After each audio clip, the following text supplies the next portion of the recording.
Kembali di Kompas Bisnis, Saudara. Sebelum jeda tadi, kami sudah banyak mengulas soal kerjasama Selatan-Selatan, salah satu isu yang muncul dalam debat Capres pada hari Minggu kemarin. Nah, sebenarnya bagaimana posisi Indonesia dalam kerjasama ini? Apakah diuntungkan atau malah hanya jadi penonton? Pagi ini Kompas Bisnis sudah bersama pakar hubungan internasional Universitas Katolik Parahyangan, Julius Purwadi Hermawan. Mas Pur, selamat pagi.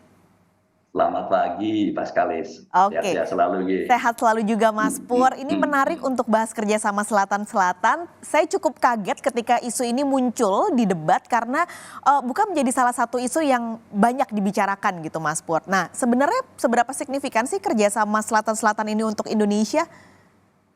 Ya, saya juga surprise ya, dan saya kira banyak orang juga surprise ya. Teman-teman yang mengerjakan kerjasama Selatan juga surprise ya. Yang pasti isunya tidak sesensitif isu pertahanan yang anggarannya bisa ratusan triliun ya gitu. Tetapi ini juga bisa jadi sensitif juga gitu, menjadi sangat isu yang sangat penting buat kita. Jadi Pak Skalis, kita kan sebetulnya punya visi besar menjadi negara maju gitu. Dan negara maju itu kan punya konsekuensi gitu.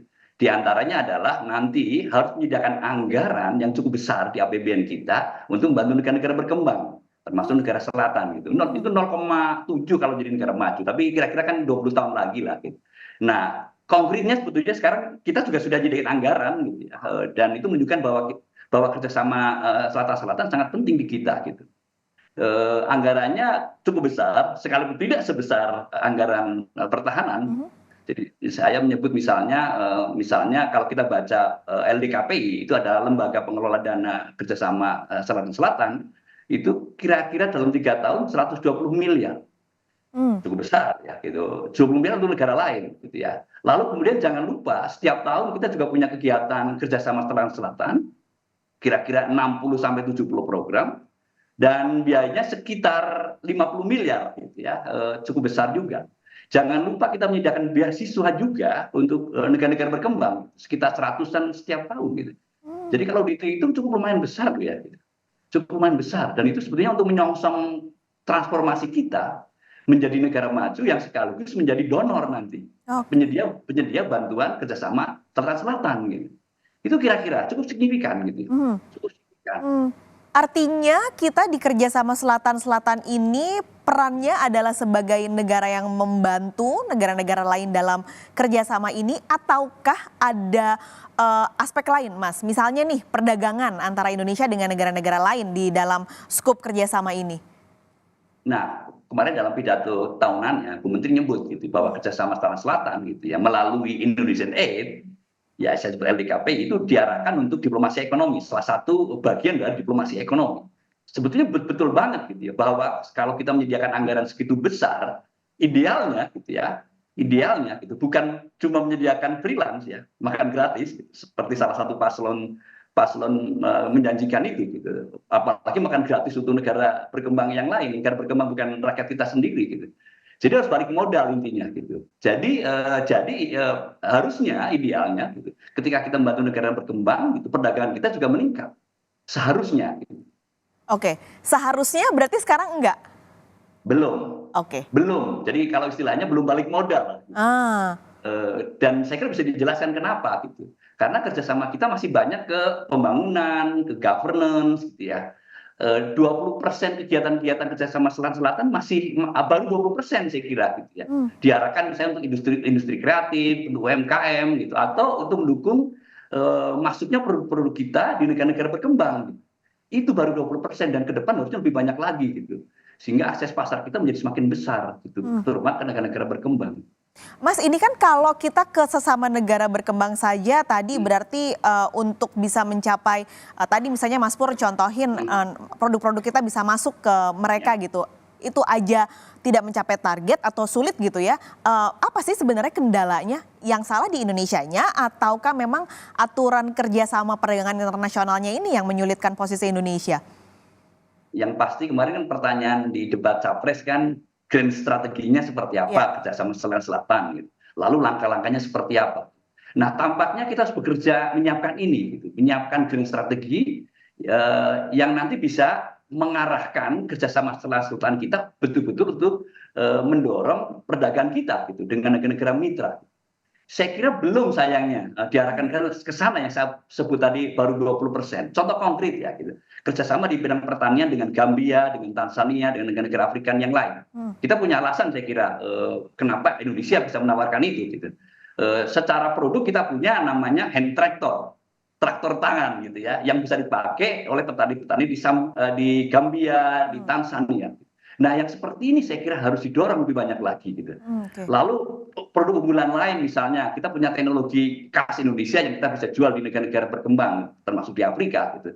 Sekarang dijajaki misalnya teknologi cuaca gitu ya. Kita punya penelitian teknologi pengolahan sampah menjadi energi gitu ya. Saya kira kita punya praktek baik di mana di Surabaya. Kita punya unggulan solar panel gitu. Ini saya bicara tentang transisi energi gitu. Saya kira kita juga punya produk unggulannya. Nah, seperti itu saya kira Paskalis gitu ya. Yang ke depan justru harus banyakin gitu. Hanya sekarang memang banyak kan masih bantuan hibah untuk kemanusiaan yang penting juga ya seperti ke Palestina gitu. Bantuan hibah untuk bencana alam gitu ya seperti ke Mosambik gitu ya di negara Afrika yang kena badai gitu ya. Lalu kita mendukung juga Palau gitu ya untuk menyelenggarakan konferensi kelautan, nah seperti itu. Jadi masih banyak yang non ekonomi yang dikerjakan sekarang gitu daripada yang bisa mendukung. Termasuk seharusnya yang Paskalis kerjasama terkait dengan bagaimana sih sebetulnya mengatasi masalah hambatan tarif dan non tarif gitu dengan negara-negara berkembang. Saya kira itu strategis banget yang harusnya dikerjakan. Oke, ini banyak Mas kalau di kerjasama di perdagangan internasional antar negara berkembang ini untuk hambatan-hambatan tarif dan non tarif ini. Karena biasanya kan yang kalau muncul adalah kita dengan Uni Eropa, kita dengan Amerika misalnya. Nah kalau antar negara berkembang ini banyakkah juga hambatan tarif dan non tarifnya? Simpel lah gitu. Ketika kita mengekspor barang gitu, lalu ditanya gitu, kita kan ke negara Afrika lah, saya nggak nyebut negara mana gitu. Lalu berapa lama gitu ya barang kita gitu ya dari kapal kemudian bisa ke truk-truk yang siap distribusikan, gitu. Bisa harian gitu ya, 14 hari, 2 minggu. Itu kan saya kira secara ekonomis bisa merugikan, ya seperti itu. Itu satu ya. Karena pelabuhannya belum siap, karena gudangnya belum siap, fasilitasnya belum siap. Mungkin sumber dayanya juga masih banyak birokrasi, perizinan dan lain-lain saya kira yang juga belum siap. Lalu yang lain lagi kalau kita bicara misalnya perdagangan dengan negara-negara Afrika, mereka juga punya jangan lupa punya kesepakatan perdagangan di kawasan.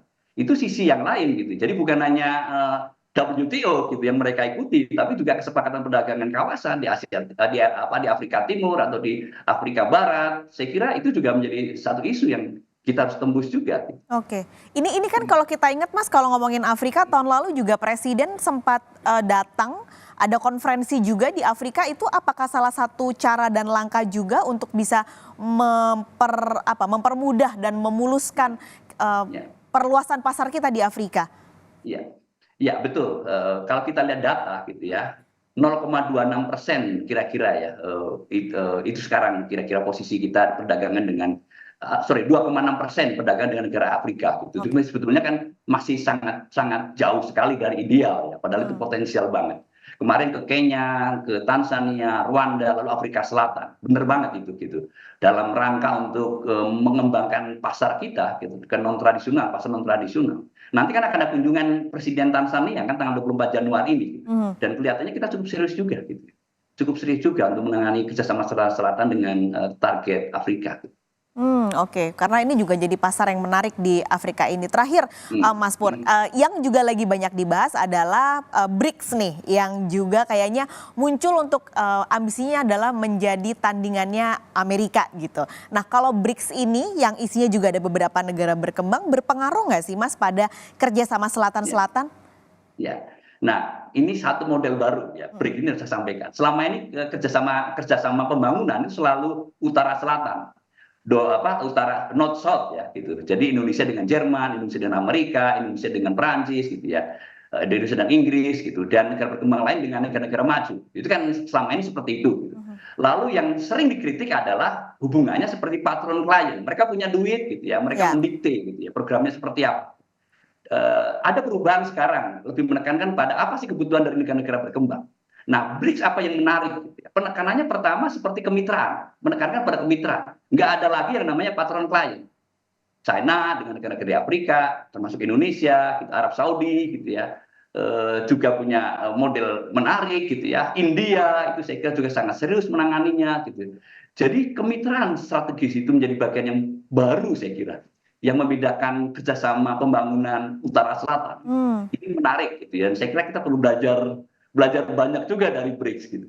Dan Oke. Amerika harus tahu bahwa ini saatnya negara-negara berkembang, ini termasuk di dalamnya adalah BRICS, gitu ya, menentukan arah baru model kerjasama pembangunan internasional. Menarik ini karena menjadi apa ya? Mungkin jadi kuda hitam nanti di kancah perdagangan internasional.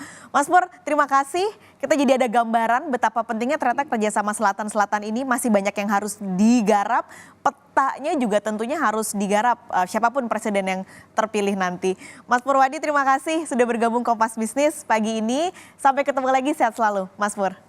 Sehat selalu, Pak Kalis. Terima kasih.